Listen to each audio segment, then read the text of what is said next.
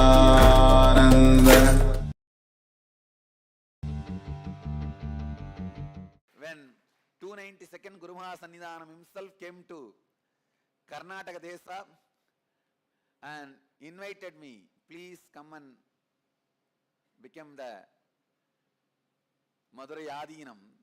One side I was in ecstasy, surprised. The other side, oh God, all these fellows, how to handle? There are so many preachers, perverted preachers, who are sitting on empty books, who will come to fight with me. How to handle? But finally, Jnana Sambandar decides to accept.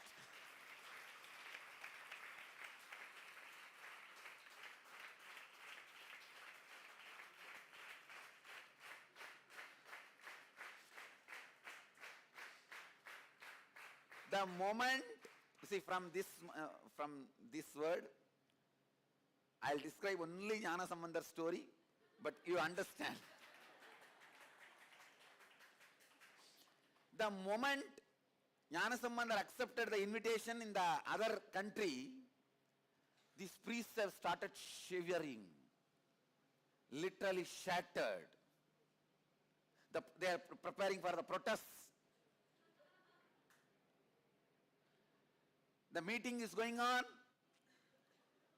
In their mutts, all of them have gathered, passed a resolution. Jnana Sambandar has a big hair. How can he be a saint? A monk should have a shaved head.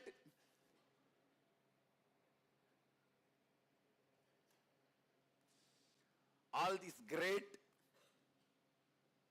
loose discussions are going on. And even the people who were around Jnana Sambandar, a great saint, Tirunavukkarasar, he was staying with Jnana Sambandar at that time. Even he said, "Oh Lord, why don't you reconsider your decision to go to Madurai? Now the time is not proper. King is also not in tune with the teachings and philosophy you are giving. Please, why don't you consider?" Even he was discouraging. It is like a opposition from externally and some opposition even from the friends and the well-wishers. But Tirunjana Sambandar, he knows what he is doing. And he knows what he has to do. He knows what he is doing. He knows what he has to do. He knows his avataric mission.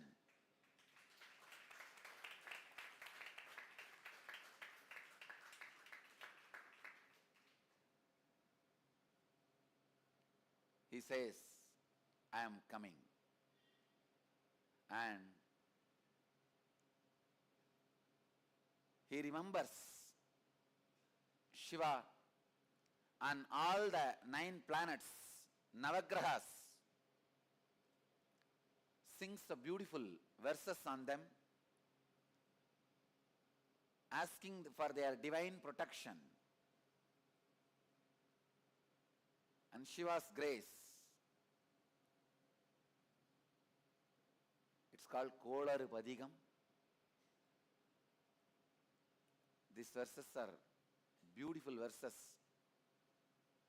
to remove all the negativities, negative effects by planets. We can listen to at least one verse from the Kolaru Padigam. Inga neramayanga. Veyuru tholi vangan vidamunda gandan miganalla veenai tadavi.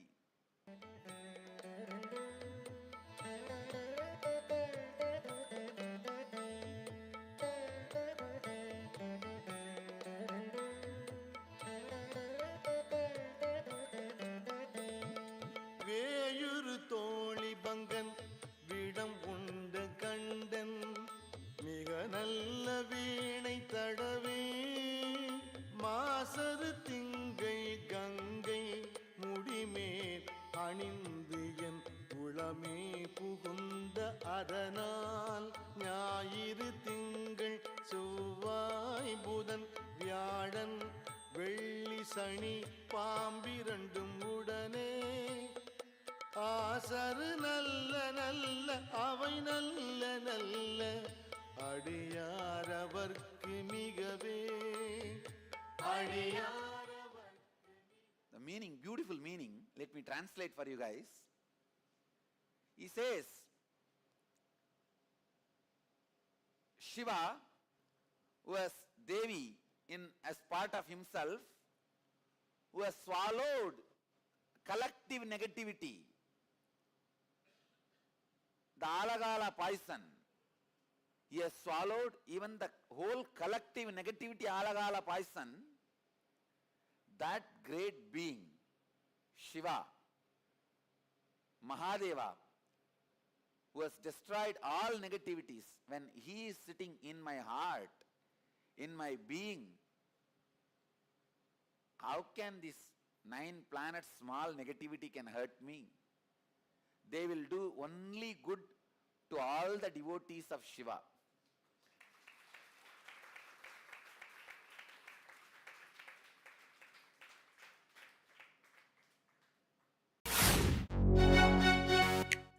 क्या आप स्वयं एक अवतार पुरुष से अपने जीवन में दिव्य मार्गदर्शन चाहते हैं? प्रस्तुत करते हैं अवतार पुरुष से वार्ता। Nityananda here. परमहंस नित्यानंदा संसार को एक और अतुल्य और अनोखी भेंट दे रहे हैं।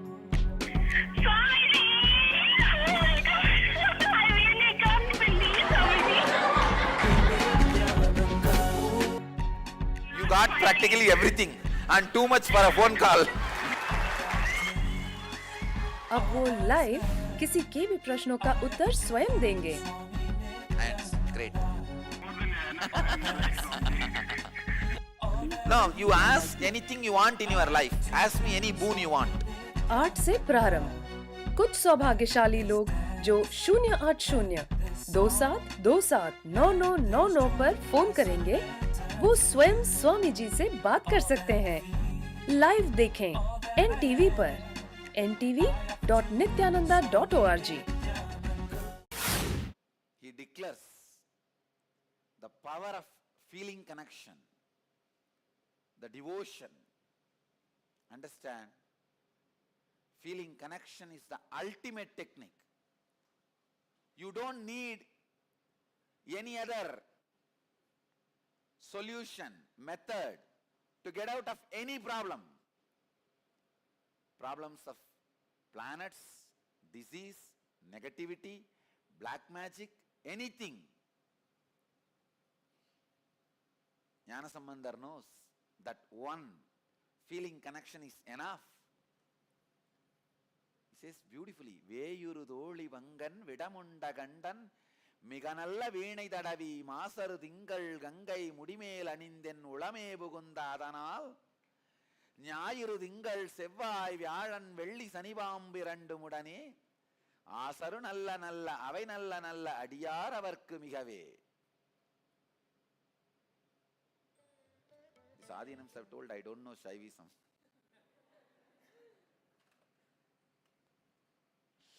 Anyhow, Veyuru Doli Bangan Vedamunda Gandan. Jnanasambandha describes the beauty of Shiva. Beauty of the shoulder of Shiva. See, now he is inviting Shiva to protect him, protect Jnanasambandha. So he is describing the beauty of the shoulders of Shiva. Veyuru Doli Bangan. The shoulder like bamboo, and which is hosting Devi, is singing the masculine grandeur and feminine grace. The masculine shoulder which is hosting the feminine consciousness, who has swallowed even the collective negativity, the alagala poison, and he is sitting in my being. En ulame pugunda adanal, he is sitting in my heart. When he is sitting in my heart, all the grahas will only do good to me, will only do good to all the devotees. He sings 10 verses and decides to go to Madurai, accepting the invitation. In Madurai,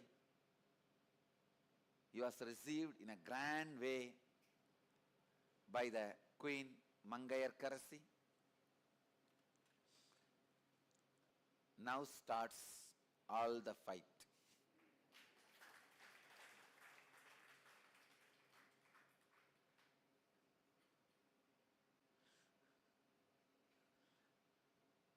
The Jain preachers, who are not able to handle the whole situation, were shocked, shivering, shattered, blabbering.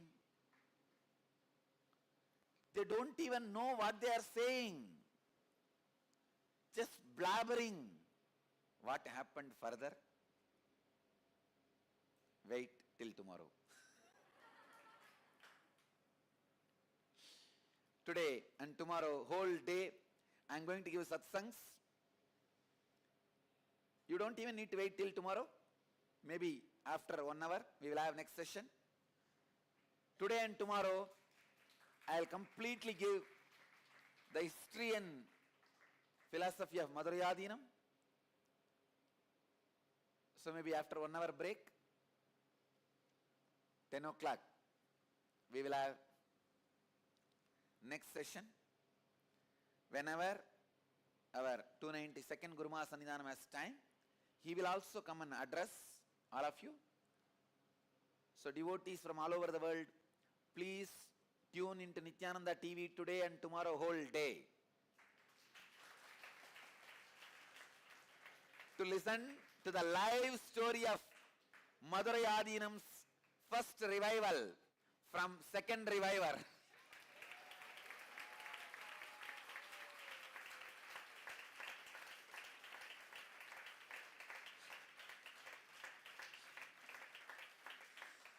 The story of Jnanasambandhar from Nityananda Jnanasambandhar.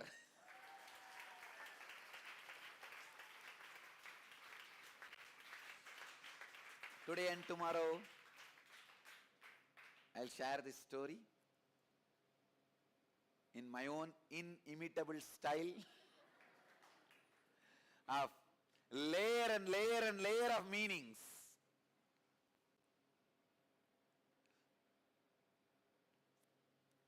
How? History repeats itself, you see. God. You can very clearly see